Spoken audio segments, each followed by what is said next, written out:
Next week, Hamish Marshall has agreed to come on the Herle Burly and talk to me about the Conservative campaign.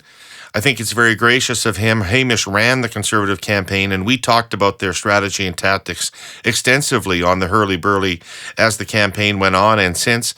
This will be a long-form opportunity for Hamish to put forward his side of the story, why they made the decisions that they made, what their plans and hopes were for the election, and he and I will have a very rich conversation about that.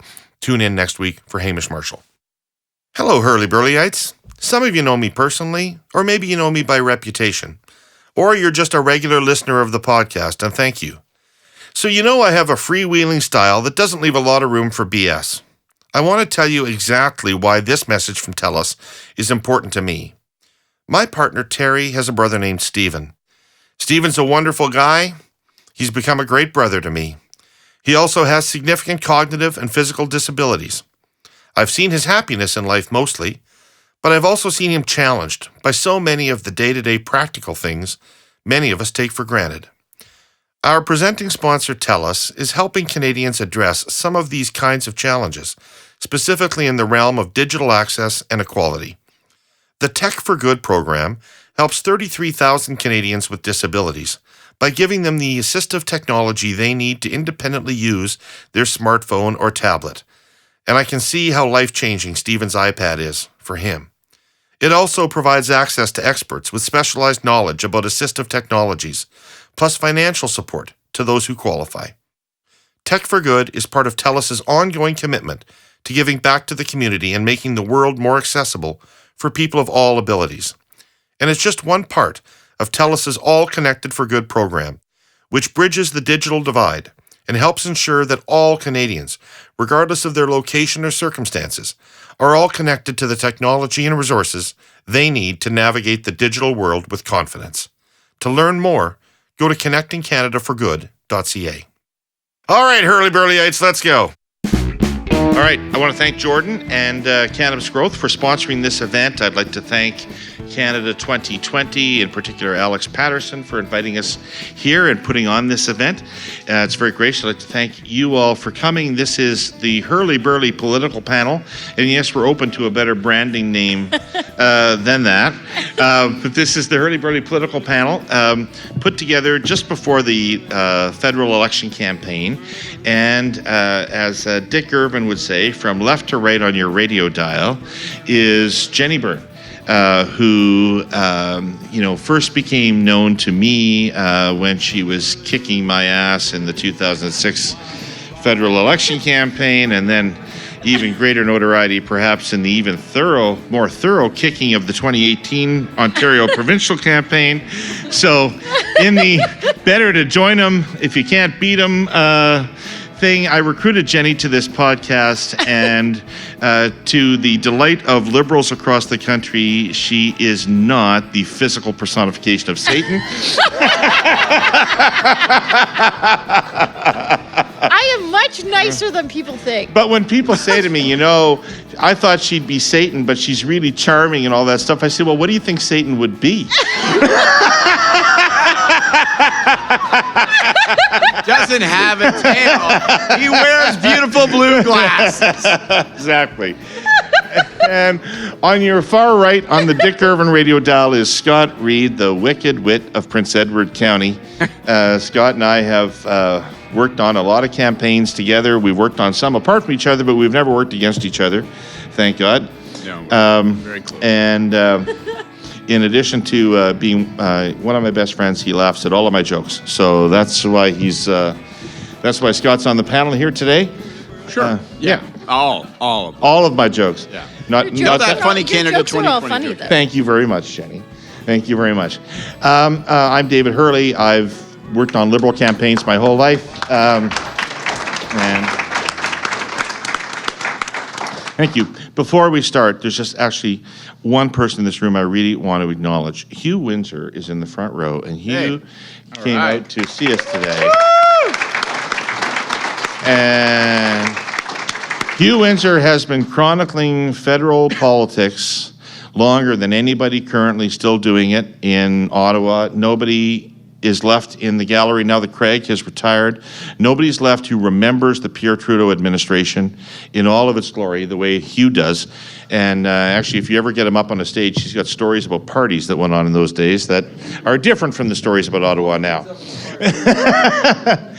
So, we are broadcasting. We're being streamed for our podcast, and this is being recorded because the Herle Burly is now on video. So all of you, I presume, have signed waivers to agree to be on this. We're going to start as a person must with the Conservative leadership situation. It's great of you to say. The last time we got together, Andrew Scheer was going to be the leader, and was determined that he was going to be the leader forever. And by the way, it's not like you guys haven't been part of leadership politics as well. No, but I don't think we have any lessons in ruthlessness to teach you anymore. So, not to mention, we should call out that Corey, the dagger to neck, is over here. Oh, he got all the blood flakes out of his beard. Good to see you, Corey. So, Andrew Scheer changed his mind very short notice and decided that he would not be attempting to stay on as leader. And something changed his mind in a really quick hurry, and that seems like a natural question to ask Jenni, so I'll ask it of Scott. Scott, why do you think that was it simply the revelation about the schools, or did he have a broader sounding that he'd better get out of town? Well, I think he had a broader sounding, obviously, but I do think the schools thing became a trigger. I'm skeptical about the schools thing. I think the whole story stinks like last week's fish, and we can come back to all that. But what do you mean? Well, because covering the expenses for his kids' school and all that stuff. Nobody on the fund knew. My God, I'm outraged. I heard the Prime Minister Harper is on the warpath. But it just doesn't. To me, the whole thing doesn't. Felt more like an excuse than a reason to me. It felt like an excuse more than a reason, and it actually felt to me like it was a shot across the bow that became a shot that took him out. You know what I mean? Like, I think it was an indication of strength by those that opposed him. They were saying on Wednesday evening, saying, hey, right, we want you to fuck off. Right. Right? So, and then I think he realized They said it very politely. I don't think they said it much more politely than I just did. And I think at that point, he then looked behind him and said, all right, well, let's see here at Agincourt, who's behind me, and he discovered he had no army whatsoever. And I think he realized that the gig goes up. And so I don't think the schools thing is some calamitous scandal. But I think the schools thing within the Conservative Party was an example that the elders were no longer with you. The instruments and institution of the party was no longer with you. And if you didn't get the message that you should go, then you unbelievably aren't getting the message. I should mention Really? that on our way here today, Jenni and I ran into Andrew Scheer. They were going up the escalator and he was going down. He was going down the escalator. We were coming here to talk about him. He was going somewhere else to not talk about himself, obviously. And And I didn't realize Scott just kept going, do you see? And I'm like, I was too busy talking. And I don't know, like, it's human reflex. Which you says see something somebody about you his recognize, you magnetism. smile and go hi. But Andrew Scheer didn't smile and say hi to us. He just gave us that kind of like Death Race 2000 look, you know. So when Paul Martin was going to seek the leadership against. Because it was a surprise. It's not like it was like you guys were like planning for it. No, not the second time when it was all. Not the second time when you could see it coming for a decade. The first time when it came out of the blue, when he ran against Chrétien in 1989, we delayed our. I was 12.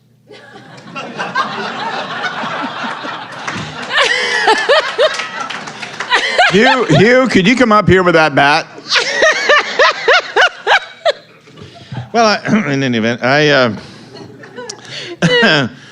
Sorry, go ahead. we We delayed the convention for a year. Mr. Turner resigned the leadership in May of 1989, and the convention was not scheduled for June of 1990.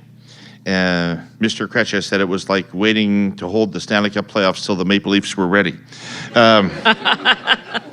And that's kind of what it was. We were delaying it until we could mount a credible challenge. But the point of the story is that we at that point controlled the national executive of the party, and we controlled a lot of the major caucus positions in the party. So we could control the direction of how that went out. We could control the timing of the leadership convention. We could control the rules about the leadership convention. Who controls, Jenni, the Conservative Party right now? Who has their hands on those levers of the party right now? Well, the party apparatus has it. So there's been a lot of turmoil internally. One could say not since Nigel Wright wrote a $90,000 check to Mike Duffy has an issue been managed so poorly. Party. Ow! Zing. But yeah. So right now it is the fund. It's obviously the fund, and so Dustin, the executive director, he is left. I actually don't think it's Yes, left. Say like it was like, well, the show's over, so I'm going to retire to my green room now. No.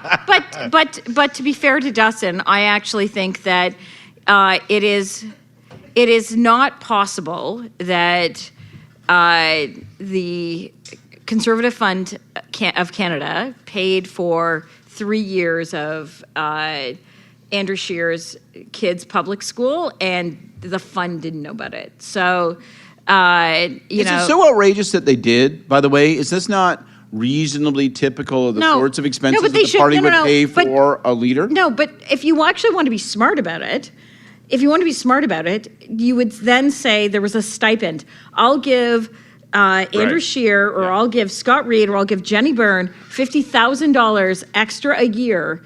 And if we want to send our kids to private school, we would like that the check would be from Jenni Byrne or Scott Reid or what have you, and not from the Conservative Fund of Canada. So if you're going to actually... Well, do we know that? Do we know that the mechanics were that it actually went to like... Well, it doesn't seem it. Crazy Homeschooling Private School, Inc.? Like, is that how it went? Sorry. No, but... Not to be dismissive. But it doesn't seem that was the case. I don't know. But if that was the case, we probably would be having a different conversation. All right. So the fund, who's going to control the decisions I was talking about? Like the big decision for candidates and for the party is long race versus short race. That has huge That'll be the implications party's. That'll be the party's national council. So I think. And who controls that body? Well, the membership, and so I think that in the last leadership race, there was a different feeling, and so our members, somewhat like the people that hate Donald Trump, like you guys, like that's me. You're fucking rational about it. I'm in that. No, I'm not. It's fucking rational. No, but you were absolutely irrational about it. It's rational. No, but it's actually not. When he wins and you pay me the $1,000 that you will owe me, yeah, exactly. Doesn't matter. Everyone, I'm blowing up is he going to have to pay me? Everyone, is he going to have to pay me $1,000? I'll pay you $1,000, and then I'm going to burn Earth. So that's fine. So I think our members looked at the leadership race, and they looked at even the candidates like Maxime Bernier, who were libertarian and what have you, and thought it didn't matter who won. Whoever won is going to beat Justin Trudeau. And I think that for this leadership race, it is not going to be the case. It's going to be a who will actually win, who can actually not just win the leadership, but who can actually beat Justin Trudeau. And that is going to be a different dynamic that our race didn't have the last time. Well, and it seems more likely that the next leader will beat Justin Trudeau.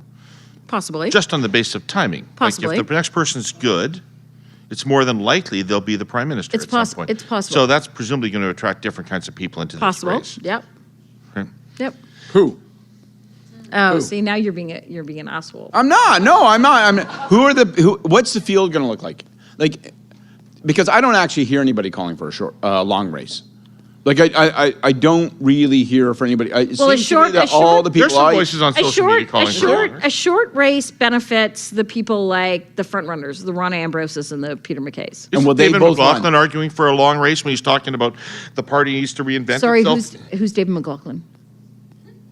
He's a conservative from Manitoba. Ow! Woo! Nasty. Okay, and I thought that sort of it was implicit in maybe some of Dennis Matthews' commentary that maybe a longer race would help the party sort of. I know Dennis Matthews I didn't very read well. that from Dennis, to be honest. Well, I actually don't believe that myself because having been through long races, including the 1989-91, it didn't change the outcome any from beginning to end, and it just made a race that's inherently more divisive, even more divisive than it than it needs to be. So I think long leadership races are not particularly smart things. So it's a short But if race, you're who losing, runs? it's a good thing. It's a short race. Who runs? Well, I think we have the people that are talking, whether it's a short or long race, the people that we're talking about running. You've got Peter MacKay, you've got Aaron O'Toole, you've got Ron Ambrose, you've got Pierre Poilievre, you've got Gerard Deltel, one of our Quebec MPs. Oh, really? Yeah. Okay. Really? It's a short race. Yeah, forget it. My question was going to be stupid. I was about to say, doesn't a short race favor the people that are already known who are in caucus? But I Yes, guess two of of them course aren't. it- of course But it two of does. them aren't in caucus. So Who isn't in caucus? McKay and Rana. Yeah, but for all intents and purposes, they're in caucus. Does the David? Okay, except for like having a seat in Parliament and all that shit. But so let me ask you another question that David didn't ask you. For McKay, does the David? I mean, everyone's forgotten the David Orchard thing. Within the party, does the David Orchard thing hang over him? Because it's like, Jesus Christ, he signed that thing with David Orchard. Oh my God! Of course it doesn't. It doesn't? No. Like people say that's just a shit he had to do that day in order to get through the Yeah, next but that 2 was hours like- and get to that the was- cooler of beer that or was something like. that was 15 years ago. All right. How did he lose Belinda Stronach to Paul Martin, though? That's the real question. Well, I don't know. You guys know. Obviously, Paul Martin. How did that happen? What did Paul, Paul must have things. You know the story, Reid. What happened? How did Peter MacKay end up? How did Peter MacKay end up? Back in the crowd here. How did he end up? People He ended who up will in a farm contradict with a my version Rolex of the and a truth. dog. A real Rolex and a fake dog. Well, No, to be fair, and to be fair, I think the boots were fake too. I think they were not his boots. I believe the feelings were true. But I'm a sentimentalist. I'm a bit of a Hallmark fan until the last 3-4 days. I actually think that the Belinda Stronach story is something that people forget these days in politics. And it's one of the moments of, I don't know, you and Susan and people who've been around. It's one of the high moments of drama in the last 30, 40, 50 years of Canadian. Really? Well, That Jesus seems Murphy. that's Well, ridiculous. Okay, so we're in a minority It parliament. was. Oh no, it's like if you think that's a Hallmark story. I thought it was a dramatic story. I mean, not a obviously, Hallmark Stephen Harper gets elected in the end, so it's not a Hallmark story. It doesn't end with love and happiness. It's a tragedy, maybe a comedy, but it's miserable that it's a history. So, but my whole introduction to the topic that Belinda might cross. I mean, we're living in a world where we knew there was going to be a confidence vote. And all the eyes were on Chuck Cadman, right, who had cancer and was very ill. And the question was, as a conservative backbencher, where would Chuck Cadman land on the confidence vote? And he was being wooed, and there may have been some insurance policy stories about it. History forgets. I have no idea what you're talking about. Okay, fine, But in any event, there's a lot of drama about Chuck Cadman. No one was talking about Belinda Stronach. So one day I'm in the office, and the end is nigh, right? Like the vote is coming, and Tim Murphy, who's the chief of staff to Prime Minister Martin at the time, and he walks into my office and he says, be ready around 10 a.m. Ready for what, Tim? Are we going snowmobiling? Is it like? And he said, no, be ready around 10 o'clock. I'm going to call you, I hope. Okay, that sounds strange. And sure shit, at 10 o'clock, my phone rings and it's Tim and he says, come across the street to the Chateau Laurier, come to the 5th floor, right? I said, why? He said, because Belinda Stronach is going to cross the floor, join the cabinet, and vote to keep our government preserved. Get the fuck out of here. Right? He's like, no, I'm not kidding, right? So I go, hey, everybody, I've got to go across the street. I'm not going to tell you why, because you'd call me a moron, but I'm doing it. And I go across the street, and I go up to the 5th floor, and I knock on the door, they tell me, and there's David Peterson, former Premier of Ontario. He opens the door, he looks at me, he's got a big smile on his face, and he says, I bet you're happy to see me. I was like, I'm going to kiss you on the throat like a lover. I'm so happy to see you. No, You it was bet. good. It was good. It was really good for you guys for 6 months. Well, actually, it's an interesting debate because eventually, of course, what happens is that, it turns out that Belinda's there and she goes through. And by the way, she went through 24 hours. People forget about this. Again, we always try to put this stuff in perspective. That's a political event. So eventually, the way the story unfolds, of course, it'll take 7 hours if I tell it in full. But if fundamentally what happens, I might actually come. I might jump in here. you might jump in 7 hours. So she crosses the floor. We win the vote. We shock the press gallery by having her cross the floor. It wasn't fucking that big of a shock. It was pretty big. It was not that big of a It was a big shock, eh, Susan? You're nodding. Hugh, you're nodding. It was a big shock. The door opened, she stepped out, and people went, oh! Right? Like, it was like, oh my gosh, it was a big shock. And then, we got a tie vote in Parliament. The Speaker has to vote to sustain the Parliament. We win. We And then drink. what We happened dance 6 on months speakers. later? And then 6 months later, we didn't win the election. But that doesn't matter. We had that pearly moment of awesomeness. But I think she danced The- on the speakers like 6 months. She Actually, danced we had on so thoroughly won the run-up to that vote. well, that's what I was going to say. Is that had Belinda not crossed and had we been defeated, we would have been in better shape to contest the election that spring than we were in the fall. And you told the Prime Minister that at 24 Sussex, and I was there, and there was a night where you said it would be better for us to lose this confidence vote than to continue to press it. We had talked about that, and you said we had designed a program 3 months ago to sustain our government. It has succeeded. We may have succeeded too well. We would be better to be defeated now. The consequence of being defeated now is that we will win the general election, but we could be wiped out in Quebec. And Paul said, I don't want to get wiped out in Quebec. The Liberal Party of Canada should not get wiped out in Quebec. I am anxious about the national unity implications of that. And so he rejected that notion out of hand. If that's what it came with, he didn't want to have anything to do with it. So Belinda crossed, we won the vote. But here's the thing I want to say. Like, people, just a little personal thing. Belinda was sick to her stomach that morning. That morning, Tim Murphy and I sat waiting for her to show up in the Chateau Laurier the morning after she'd come over. And we were there for 35, 45, 55 minutes waiting for her. And she finally came in and she was ashen. And I think that she'd been through a night of hell, talking to her dad, talking to Peter. Who knows what psychodrama they went through in their personal life, right? And I'm not saying that to be facetious or joking. Like, I mean, I think it was I think it stripped the paint off of her. I think it was a tough, brutal, savage night, and people forget that, and they go, oh, well, she crossed the floor, and she just wanted to be in cabinet and all that shit. You know what? She took on, she had fucking bruises because of that night. Okay. Sympathetic figure. I feel, I certainly felt sympathetic. I felt that she really endured a storm. Yes, for that no, decision. I can see it. Belinda Stronach is a very sympathetic Here we go. person in Canadian politics.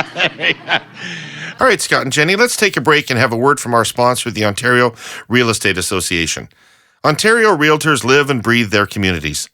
They're connected to the people, places, and things that make their neighborhoods tick. But why do they do it? That's easy. Building stronger communities is part of their DNA. It's the people and places that drive them to be civic leaders, ambassadors, and builders. The Ontario Real Estate Association is proud to support Ontario's 80,000 realtors and all they do to support stronger communities. Go to realtorscareontario.ca to learn more. All right, folks, back to the podcast. All right. You're so full of cynicism. Let's circle back. Let's circle widely back to the topic at hand, which is the Conservative leadership, Thank you, right? David. I appreciate that. And to say that I've seen a few leadership conventions, both of your party and of our party. I don't count the NDP. I watch theirs too, but I don't understand them. But ours I generally understand very well. And I've never seen anybody elected leader of either of our parties who was not considered on voting day to be the person most likely to win the subsequent election for the party. So winnability is, in my view, the key That's factor, fair. but not the only factor. But it should be. But it should be the only factor. It should be. I actually put out a tweet today about a quote from The Guardian, which I thought was awesome, about the only purpose of a political party is to win elections. 100%. What's going on in the Conservative Party's head right now? So political parties, in our parliamentary democracy, we elect leaders who espouse policies to then run an election and win. And so that is where we're at. And part of the reason that I had an issue with Andrew's leadership, and I say this as knowing Andrew for 20 some years, was that I didn't think he could win the next election, and most Conservatives I know didn't think he could win the next election. Right. So that is what the question that Conservatives are going to have in this leadership race coming up. But there are other issues. There are other considerations always in parties. Always. Right? I think, for instance, when Mr. Dion won the leadership of the Liberal Party, big reason he won it was because he was the only person with any history in the party that was sort of left on the final Possibly, ballot. yeah. Right? And that's those kinds of factors. Sometimes you see parties that are desperate for generational change. I'm wondering if are there any other undercurrents in the party other than just how do we win? I think winnability is going to be a big question that Conservatives are going to look at in the leadership race that we're having now. And so you have candidates that are out and about and they're talking to people, but I think it's going to be who can win, who is not only a Conservative, but who can win the next election. And that's going to be a question. So that's a really interesting Yes. That's a really interesting 2-point you put there, because presumably over the course of this process, you're going to be deciding what it means to be a Conservative as well. Yeah. Right? And people have been pushing the party for some evolved or reconsidered definition of that. Well, no, but what you're going to say is like the things like SoCon issues. So for me, I don't think things like gay marriage are even a SoCon issue anymore.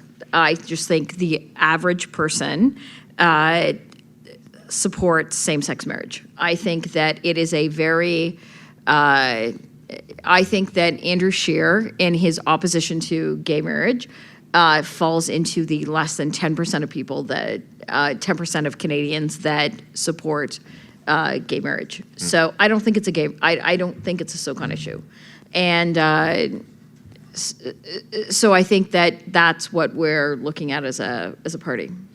So Scott, can you help depersonalize this? Because I appreciate that. We are spending a lot more time on like the Conservative leadership issue than I thought we were going to. Really? I'm just saying. All right.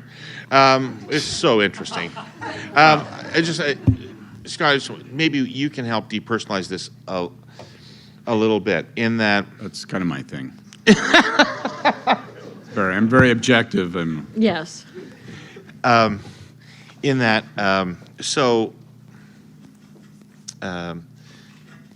what you and I might look at, say, the Conservative leadership prospective contenders. I'll speak for myself. I look at them and I say, well, why wouldn't Bernard Lord be the obvious guy. Right. They're not centrist enough on social policy issues. He seems to be. They can't win in Quebec. He's a fluently bilingual person. Born in Quebec. So I look at all these attributes of Bernard Lord and I say, well, why isn't he the obvious choice? But that's probably because I'm a liberal. And that's where I'm trying to get to, is what other things... But when was the last time Bernard Lord did anything in politics? It was 20 years ago. Right. Because you can't get reelected Premier of New Brunswick. That's a one-term and out gig. No, I'm Got not elected saying, twice. No, Well, I'm not saying that. I'm just saying Maybe not. Bernard Lord hasn't been involved in conservative politics or any form of politics in the last 20 years. Right. So he's absented himself from the party. No, I'm not even saying that, but it's But you are proving David's point. You're putting another consideration on the table, right? I mean, if winnability is the only factor, to me, I think the head scratcher is if winnability is the only factor, then what distinguishes the Conservative Party from the Liberal Party? Because, I mean, fundamentally, if winnability is the only factor, then... I didn't say it was the only factor. I said it was a big factor. Okay. What are the other factors? Well, the other factors are people want to elect a conservative. Okay, but what is it to be conservative in a world where the most dominant and principal condition is that you must be able to win? And I think if we take a look at the critique of what's happened with Scheer, it means you can't be socially conservative. No. You must be appealing in urban Canada. And at some point you say, well, what's the difference between the Conservative and Liberal Party then? Okay, but And in what terms would of be- social, like there, And by the way, this is an old debate, right? I mean, like people used to say, you know, Brian Mulroney could be a Liberal as easily as he could have been a Conservative, you know? yes, people would definitely say that. But at the end of the day, in terms of being a social conservative, Andrew Scheer's position, and it might be a little bit more socially conservative, but the vast majority of conservatives, there's no different than Paul Martin's position. Paul Martin was pro-life when he... Yeah, but Paul Martin's 2003 position, I don't think would work today. No, it would not.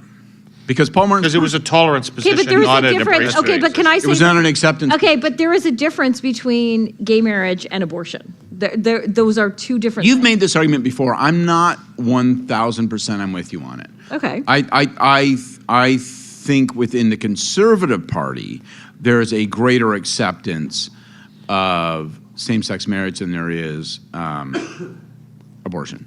That's the only conclusion I can come to, because I feel that conservatives I know have defined those issues distinctly, right? And said that being against same-sex marriage is somehow disqualifying, whereas you can be pro-life still.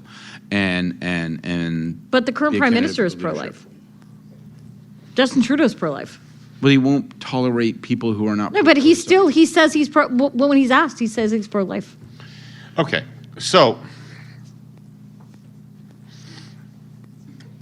there are... What's a conservative is my point. Well, Oh my but goodness. What these is a things are conservative, though? constantly- Seriously, if it's these all things about are constantly credibility. being defined all the time by leadership races, and whoever wins the Conservative leadership race will define that. But I would argue it's a much more difficult task than it is with the Liberal Party. Because to we're find a unencumbered by this combination of design. winnability and acceptability ideologically. It's not an easy task. Harper constructed a Conservative Party that was appealing to about 40% of the electorate. And when they got all of those 40 and the other splits were good, they could win a majority government on that. Yes. Right? When I hear people talking now about we need to grow that just a little bit. We need to turn that 45% potential pool into that 40% into 45 or maybe 50. But there is, unlike in the Liberal Party, we have some beliefs that you have to sign on to. But you know, we can elect left-wing liberals as leaders and perceived right-wing liberals as leaders. It's not definitional to us in the same way. And I think it's a real question for whoever leads your party, how you can do what is being asked of you by central Canadians and not recreate the Reform Party. Well, I don't the think same time. I don't think there's anything wrong with the Reform Party. That's how I got involved in No, but saying like this, by splitting the party. I'm saying it's not obvious to me how you can drag this party where it needs to be on climate in central Canada, drag this party where it needs to be on social issues in central Canada, and not really alienate the Western base. But I think we already did that. Stephen Harper was prime minister for 10 years. But hasn't that been undone? Well, I'm wondering, Andrew, hasn't it been undone? No. But the fact of the matter is Andrew Scheer is not Stephen Harper and never could be Stephen Harper. Right. And so that is anyone within our party that tries to say that it is not the case. So yes, I think that it can be done. Stephen Harper was prime minister 4 years ago. Yeah. yeah. And he. You're right. He's a guy with great political skills. Yes. And he built that coalition. What he did is one of the most remarkable things Assange done in put politics. those parties together. 100%. In fact, if I wasn't talking about him, I'd be talking about Kenny. I mean, these two are people basically built political parties. I 100% I have agree. a ton of admiration for their ability to do that, right? The question is whether the Stephen Harper version of the party can be relied on to be consistently competitive to win. And if it can't, what changes can be accommodated within that? Well, the best part of so Stephen Harper's coalition, what was great about the prime minister was not only did we have a vast coalition, but he also changed. It was an evolution. And so anyone that's looking to lead any party, be it liberal, conservative, what have you, is they're continuing to change. So would Stephen Harper be, if he was leader right now, would he be the same Stephen Harper he was 10 years ago? No, of course he wouldn't, because everybody evolves. Okay. It's life. I totally agree with that. And I think one of the interesting what ifs of the last couple of months is that what if Andrew Scheer had said in response to the question about marching in a same-sex parade, he said, yeah, I'm cool. I'm going to be in the next Pride parade I can find, right? Would that have changed the dynamic around his leadership? But I come back to it. If you can't be socially conservative, if you can't be a fiscal conservative, which you can't be, right? I mean, today we had a fiscal update, and it's like, what? It's like $11 billion in deficit until fucking ever, right? Yeah, you guys should be very proud of yourselves, being liberals. Okay, but you can say that, but no candidate is going to seriously champion. Then you will be. No candidate for the conservative leadership is going to seriously champion fiscal conservative policy, so it's not electable. So if you got to appeal to urban Canada, you have to have a position that's more aggressive on climate. You can't be a social conservative and you can't be a fiscal conservative. What the fuck is a conservative? What's left? Why is that not a liberal?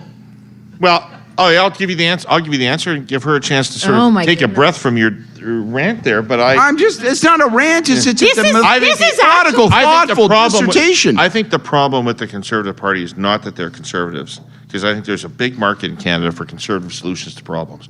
I think the problem with the Conservative Party is that they've stopped talking about the problems that people want them to talk about.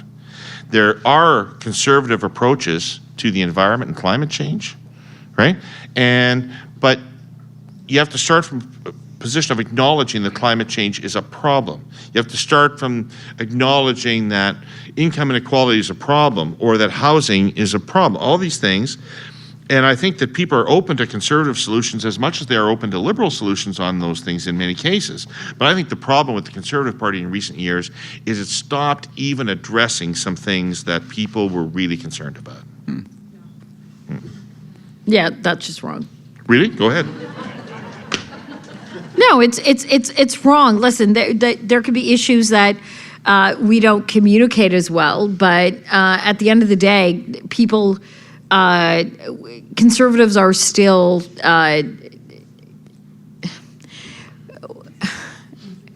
There's a reason that Doug Ford beat Kathleen Wynne.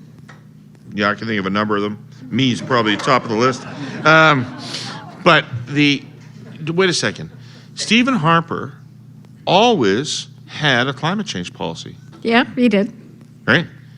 So some of us may not have believed he was sincere about it. 100%. He always had a climate change policy. But so did Andrew Scheer. Not the same. Not the same. He didn't communicate it.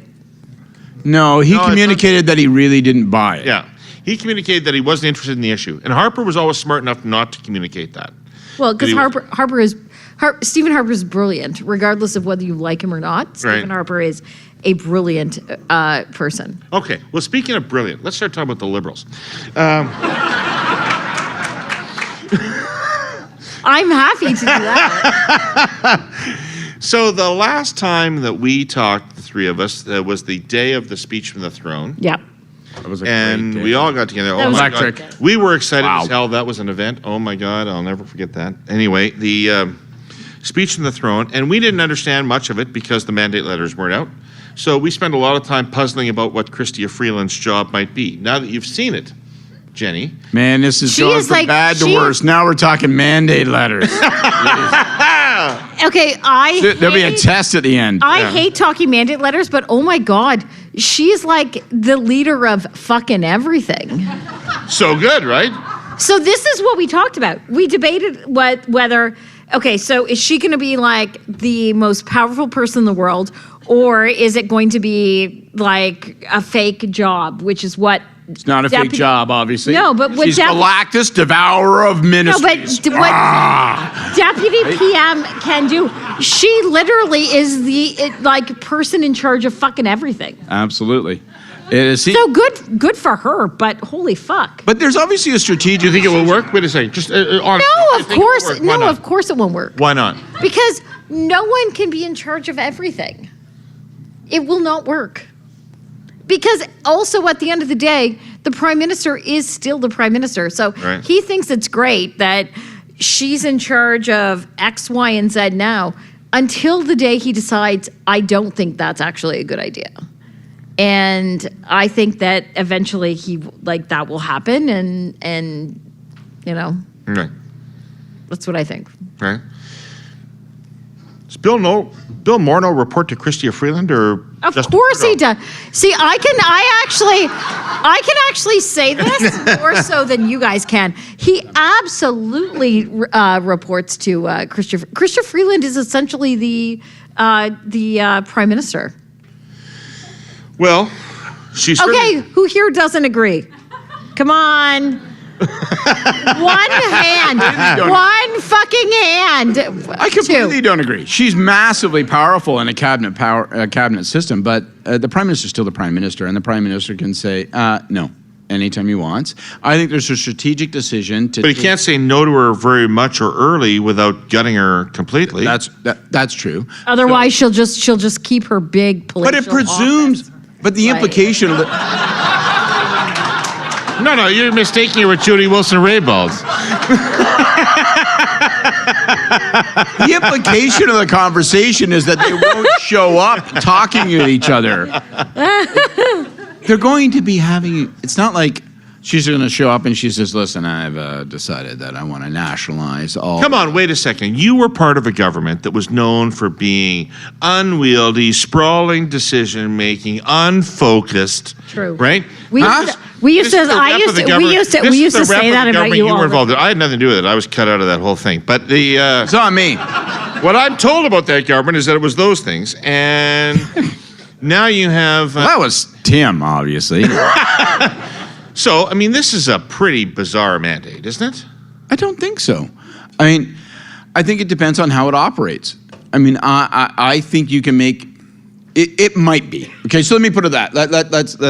Let's concede to reality and say it might be, but and for sure it's going to cause tension with cabinet colleagues. That's for sure going to happen because it's like, hi, I don't actually have any ministerial tools. I'm just going to go and raid your department when I need to move something. And my mandate letter And if you says I need to can't. know My about mandate it, letter says I can't. No, my Right. mandate letter says I'm in charge of fucking everything. right? So I can, right? But that's going to happen. The idea that it's going to create some kind of a collision is based on the premise that she and the prime minister are not on the same page and are not talking constantly. It may be a very, we could make a compelling political argument that this is a smart decision for a government that plastered Justin Trudeau everywhere all the time, 24/7 for 4 years. And now they're saying, let's take the guy back a little bit. Let's like other people dig the ditch, other people be on the evening news, and then he will move in and he will manage the thing at the last mile. So, I mean, there's a logic there. I think it's a workaround. They should have made her the Minister of Finance and said, go do this. Well, I said that too, but but I'm just saying, if you're going to go this way, I don't think that you automatically conclude that it's a Well, disaster. and being the Minister of Finance is the best route to taking out a sitting Prime Minister and then becoming Prime Minister yourself. Well, you know, until Scotty and I got involved in politics, people thought the reverse of that. People used to say finance was a graveyard. Nobody ever comes out of finance to be Prime Minister. That's what they used to say before Scotty and I got involved. Oh yeah, and look at us! What a trail we blazed. So, this government has been extremely quiet since the election. And you thought it was wise of them, and we all agreed. Early To take the time to think things through. And then we got a swearing in that didn't include mandate letters. Yep. And then we waited for the mandate letters, and they're confusing. And we still hear that there is quite an issue in this town with staff not being hired and the general disorganization of the government. What's going on here, Jenni? Who knows? Like, yeah, I've heard that staff is being hired and what have you. Does it really matter? Yeah. Do people really care? Same as it ever was. Really? Same as it ever was. So we can all say- yourself 6 weeks after an election still hiring ministerial staff? Well, no, because we ended up doing it, but at the end of the day, did it even matter? Like, at the end of the day, yes, it matters for a functioning government, but in terms of what we're talking about, in terms of overall, like, mandate, it doesn't matter. And it's not like me sticking up for the Liberals. It's like, doesn't matter. Yeah. The context I've heard is morale. People say the morale among Liberals in the town is really bad. Scott? I don't know. For Christ's sake, don't people always sit around at 3:30 in the afternoon and drink beer and go, you know, I heard it. People are pissed off. You know, really, people are pissed off. That's different, right? That's the way. Like, Hugh, were people pissed off in 1974 in Ottawa? I think they were pissed off in 1974 in Ottawa at 3:30 in the afternoon. Exactly I mean, seriously, it. I mean, I don't mean to give People everybody talk a about pass. these things. You're saying No, it's but unimportant. people- I'm not saying it's unimportant, I'm but not I'm saying it's not atypical. Like, it's like, Agreed. this is the kind of life. bitching. So, like, you will hear in Toronto, people are unhappy with Doug Ford. Staff Well, are that's You do different. hear that from time to time. Okay, but Doug won 76 seats in Ontario. Like, you can, like, be unhappy all you want, but he won a massive majority. Right. I was just raising the question more broadly about whether the government had its shit together or not. Listen, I think whether the government has his shit together doesn't matter in terms of, like, political staffers. And I say this as a former political staffer. Why isn't it Oh. better that there's a more quiet management of the government for a small period of time? I don't know if it's generated by strategy or fatigue or nothing, I don't know. But why doesn't that make sense? Like, it felt like everything was so overmanaged for, like, a long time. So, like, just take a breath, man, you know? Like, we had an election, it was a big drama, we're over it. Andrew Scheer is filling the news headlines every single day, right? Chewing on a ball of tin foil. So let it happen, don't get it in the news, don't get in the way, and let it roll. Okay.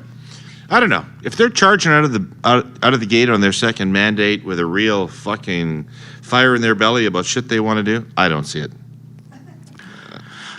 No, but do you need to? Right. Do you need to? I don't think it matters. Pick your spots. I'd actually. There are more problems than promises right now. So I think I would be a little more careful stepping. Jenni, what's the most important lesson that you learned from running a minority government that you would pass on to these people? So it's being self-aware.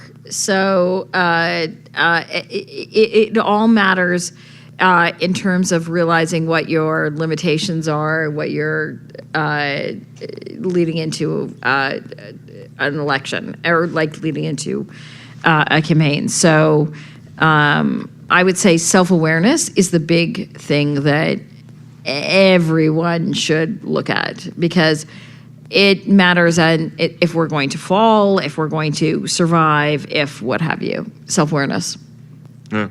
You know, the great story about the fall of the Clark government is that only one person in his office, a relatively junior staffer named Nancy Jameson, actually knew that they were going to fall. The rest of them had not even bothered to really understand Parliament that well, that they didn't know what was at stake when they were deciding about the budget. She said, we don't have the votes in the House, and they all kind of ignored her. And there goes Joe Clark for that, right? Yeah. Scott, what lesson do you take from running a minority that you would pass on? Well, self-awareness is my strength, actually. So I'm highly conscious of how much people like me. My speed is my number one lesson. That was after 10, 12 years, what it would have been, working in majority government under Chrétien. The biggest thing that I noticed and the biggest thing it took us to adjust to is that the pace changed. The speed at which decisions are thrust upon you, and the fact that that dot on the horizon might be a cloud or it might be a bullet, right? And if it's a cloud, it rains, and if it's a bullet, you die. And so you have to react fast and early. And so I think speed is the number one lesson. Yeah. Jenni, Ken Dryden was on the show last week. I love Ken Dryden. Who doesn't? Well, Hey. I love him as a Habs goalie, not as a Liberal cabinet minister. Not as someone who tried to give everybody I think even he would fine concede he was childcare. better as a Habs goalie.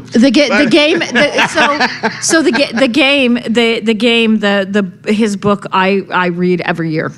Well, it's phenomenal. But he said about minority governments, he said it's extremely difficult because the whole process is so political, so inherently always political, that it's very difficult to convince people that you're acting out of purpose.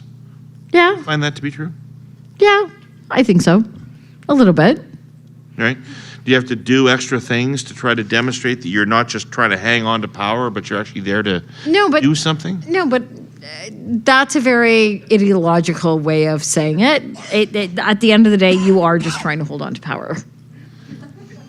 Yeah, but there are occasions. There are occasions where that's not the case, and you're still trying to hang on to power, but there are occasions. You're never not trying to hang on to power. You're never not trying to hang on to. Well, I think about the fact that in 2008, Stephen Harper was presented with a crisis that forced him to do everything that was against everything he had ever said he stood for.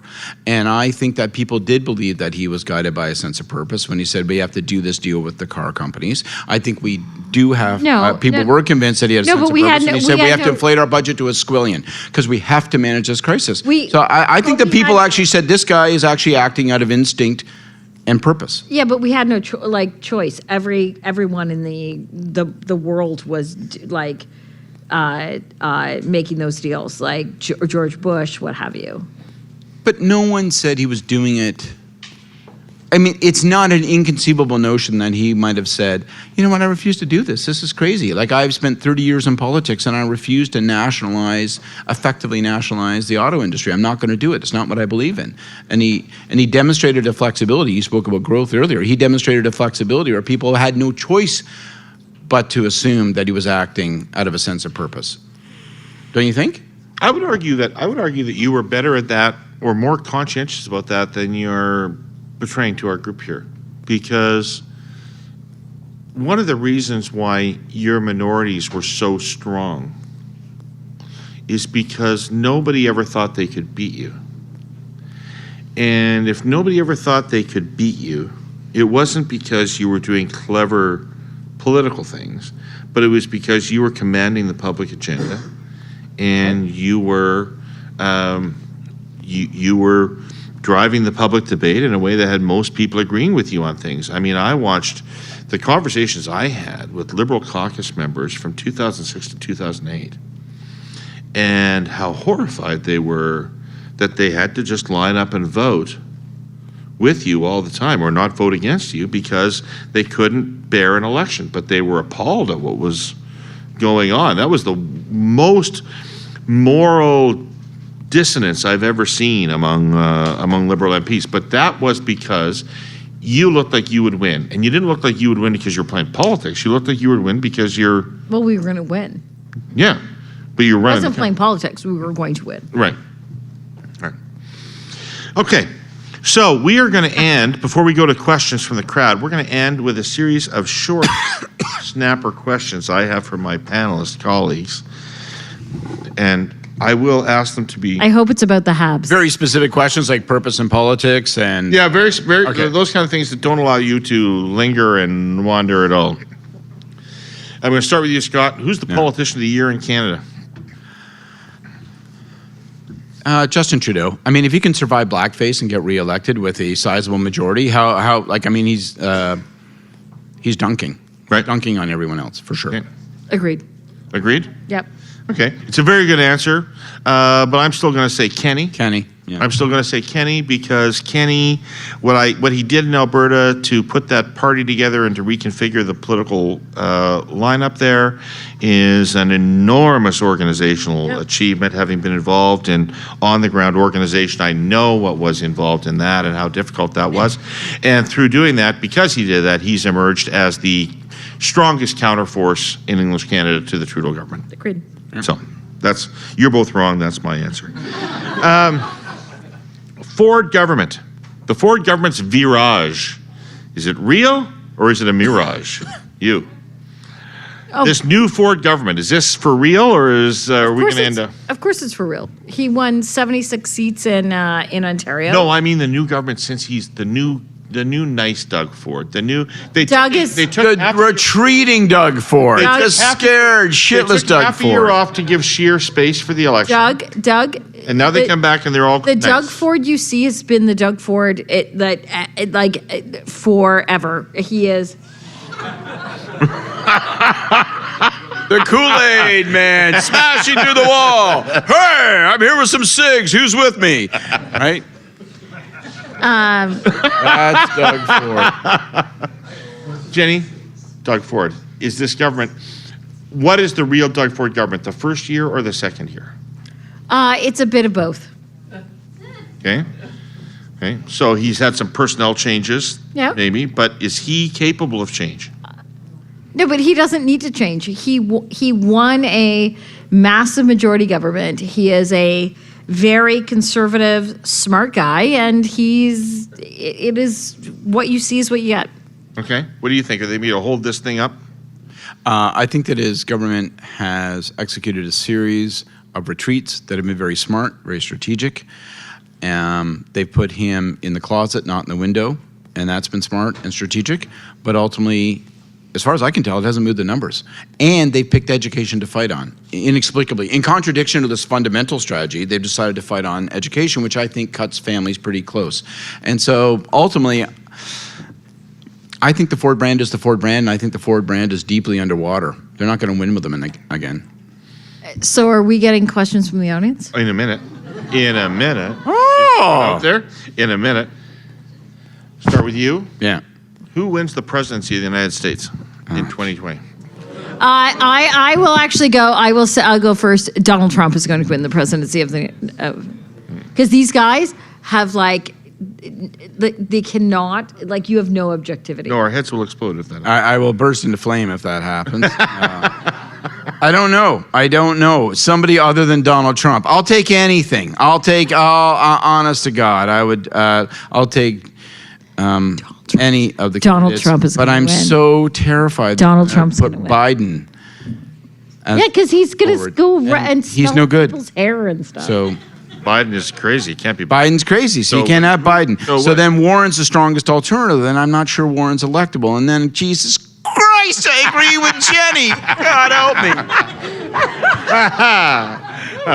I'm more optimistic than you. I say Elizabeth Warren wins the presidency. And Well, that would be something. That would be a cracker I jack of the day. think that she's going through a trough right now, but it's going to come back around to her and she'll beat Trump. I actually think anybody would beat Trump. Sure. Are you Biden talking about children being on his leg and stuff? maybe not him. Maybe not him. Donald Trump's going to win the next election. Really? Yeah. Okay. I don't have $1,000, or I would bet you $1,000. But I don't have a business gets $1,000. better in No, but you bet business me gets better in $1,000. I know, but I'll I'm come back lying. to you. I didn't mean it. Oh, so you're not going to get. Right. I'm hoping he'll take like a Danish or something instead. Who's the Canadian politician to watch in 2020? You. Oh, You. Who's the Canadian politician to watch in 2020? Pierre Poilievre. Because? Oh! Let's see. Because? Is that a little cue? Because I think he is probably going to win the leadership race for the. Wowsies. Okay, Scott? I don't know if I even have a response to that. That's gobsmacking. I guess Chrystia Freeland. How can it not be Chrystia Freeland? She's got to be the person to watch. All the pressure's on her. All the focus is on her, and she's got to deliver, or people will pick her apart in the way that we've already started to do today. So she's the politician of the year to come. Interesting. Okay. I say Justin Trudeau. Oh my God. I say Justin Trudeau because I'm interested to watch him now, because I think that Scheer's stepping down started the clock ticking on everything in Canadian politics. And the timetable for everything just got moved up a little bit, and I'm very interested to see how he manages the government, very interested to see how he manages the Freeland situation, and I'm very interested to see how he manages a new Conservative leader. Because I think the world didn't just change for the Conservative Party, I think it changed for everybody last week. Aye, that's profound. Okay.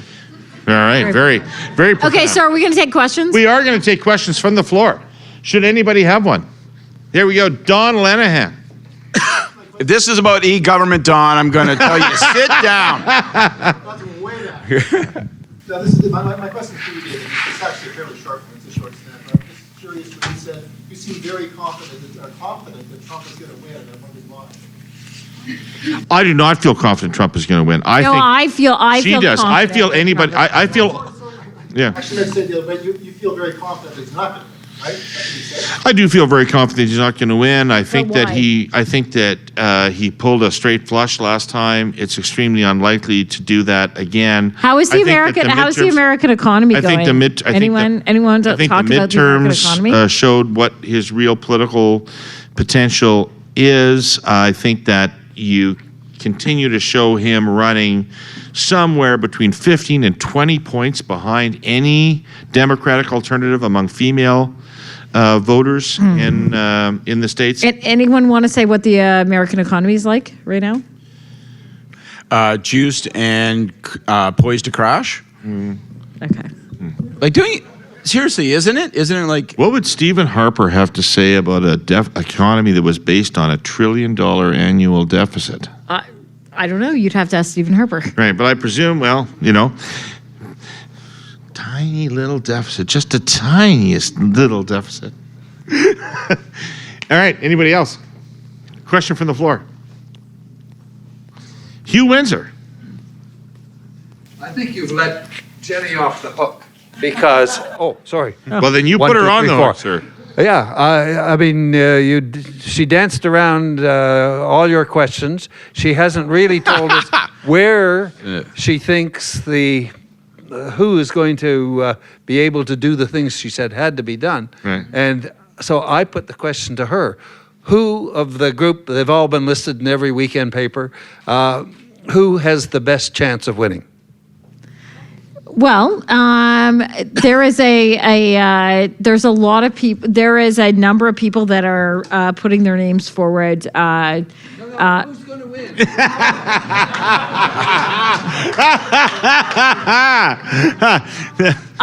Listen. I don't know. I'm like with you. I'm waiting to see who puts their name forward, and we'll see who. Didn't you just say Pierre Poilievre is going to be the politician of the year, and he's going to win the leadership? No, I said that he was a politician to look out for.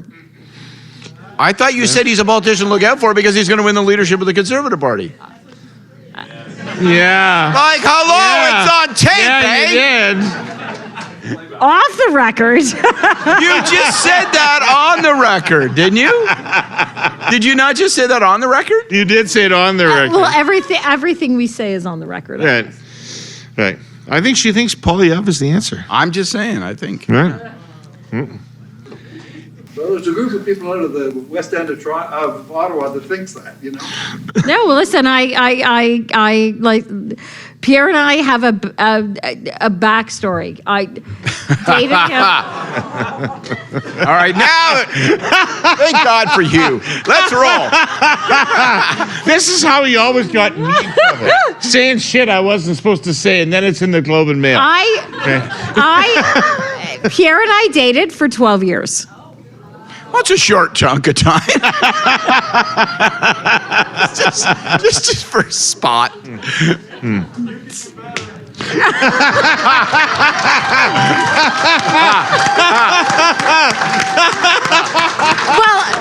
to be fair, I have since.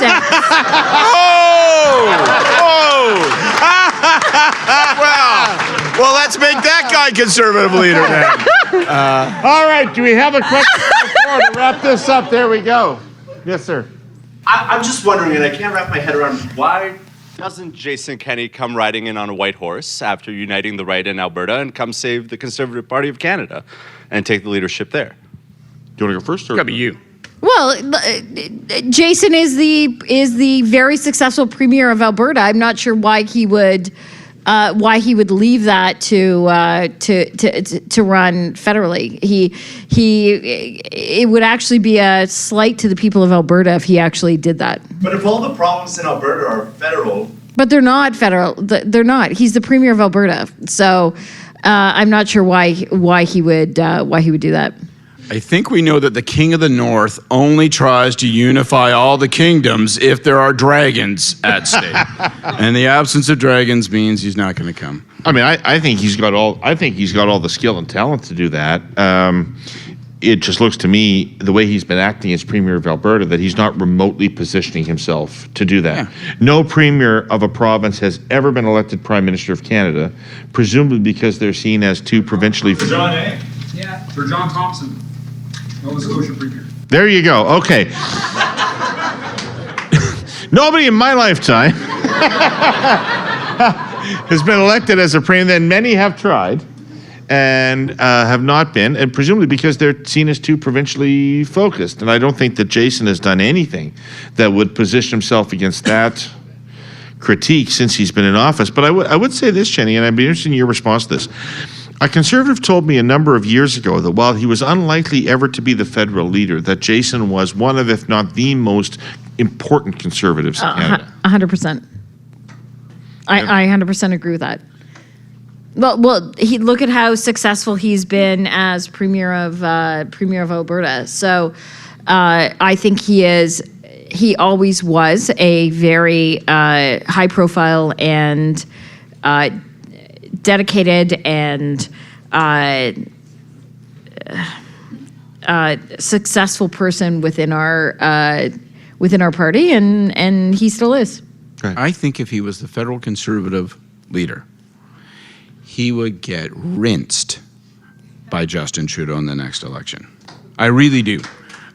For all the reasons you say, because his positioning has become so focused around this fundamental climate debate in a way that I think makes him almost universally unelectable in central Canada. I don't think that he could win seats in Quebec, for sure, and I think he'd have a huge barrier in Ontario, and none of that means that I don't share the opinion of both of you about his political skills and the accomplishment that he has just achieved in unifying the parties out there and winning that election. But I think that if he was to win the leadership, he would get pounded like a roofing nail. Yeah, but I don't think it's, I think that may be right, but I don't think it's a thwarted ambition, because I think that if he had wanted to lead the Conservative Party, he would have done that. Yeah. He would have set his mind to do that, and he would have done that instead. I think that after 2015 or whatever, he just said, I just wanted to take off the table that it's a mythology that I want to take off this note. Well, if he did, then he would just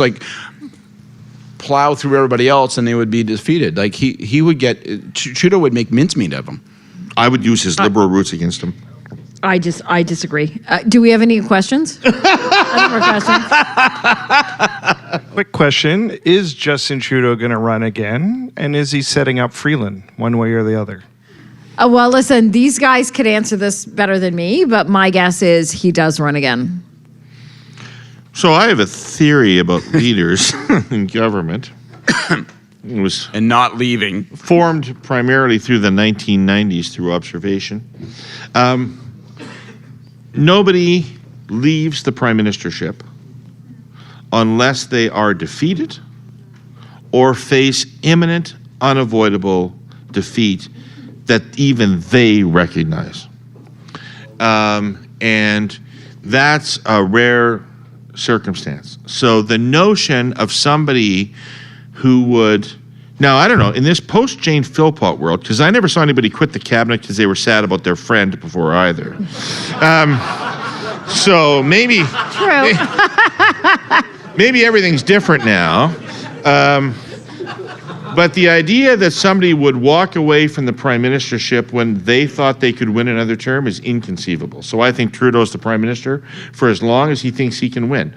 What I said earlier is I think that Scheer stepping down starts the clock ticking on when that is.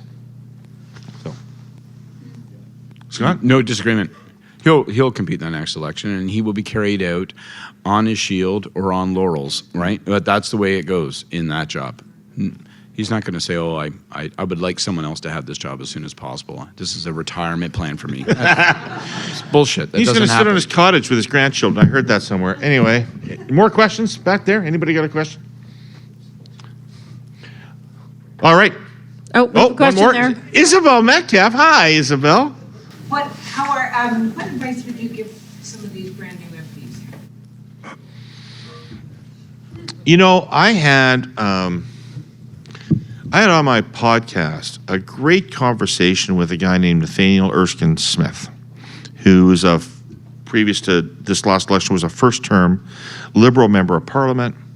I had him on because I thought he was interesting. He was kind of carving out a little bit of an individual niche for himself. He was not a team player, but he seemed to have his own point of view on things. And I think he's a really good role model. I think, I came away from that discussion saying this guy's really got the balance right of when you need to be a team player and support the team on the important projects, and when you can have your own point of view and represent your constituents or your own mind on some things. And I think that's a tough balance for young MPs to get right. And there's a lot of pressure to just continuously toe the line. And if you're a backbencher, that can ultimately be a pretty unrewarding way to live. So I really thought, you know what, if I was a young MP, I'd go listen to my podcast with Nate Erskine Smith. And because I think that he had a really good idea about how to do it. I agree. I would listen to your podcast with Nate. I'd listen to your podcast with Ken Dryden, but that wouldn't help you with the MP. I would say indispensability. Like, making yourself indispensable as a backbench MP is critical. Like, how do you make yourself indispensable to the party structure, to the government structure? How do you make yourself indispensable in a way that if you wish to be independent at some point, you can't get short-sheeted? Like, we talked a couple of podcasts ago about my friend Marco Mendocino, right? I mean, there's a guy becomes caucus chair, parliamentary secretary, goes and plows, just digs ditches. I love him, and he's a Liberal. He's a great guy, right? And he had a very simple thesis, which is if I work hard, make myself indispensable to whoever is standing in front of me, well, then tomorrow will be a better day than yesterday. And that has proved to be right. So I would follow that principle, and I would follow his example. All right. Thank you both for this. Thank you. I want to just conclude, since we were talking about the Conservative leadership. I have to, the three of us, we traveled down from Ottawa today, and we went and we had a beer before this podcast, and we were visiting with each other. Nine beers, actually. Talking about our experiences. And, for anybody out there who's listening to this who's conservative, get involved in the leadership race. Play a role in the leadership race. They are the most amazing ways to effect change in either your party or your country. You'll make the best friends you've ever made. You'll forge relationships that will last a lifetime and will help you define your political ideology and help your party define. Leaderships they're better than elections. They're the best things to be involved in, and they're the purest purest expression of what you care about politically that you'll find. So get involved, and I'm going to be looking forward to watching this one with great interest. I want to thank everybody for coming out tonight. I want to thank everybody who made this event happen. The Herle Burly will be back a week from now talking to Hamish Marshall about the Conservative campaign, and Hamish and I will be having a pretty in-depth conversation about what went on in that campaign, what their expectations were, and how things turned out differently than they expected. And lastly, I would like to thank TELUS, which is the presenting sponsor of the Herle Burly. Thank you all for coming. Until next week. Thank you to our presenting sponsor, TELUS, and to our original sponsor, Aurea. And also thank you to Canada2020 for hosting this event. We love live events at the Herle Burly.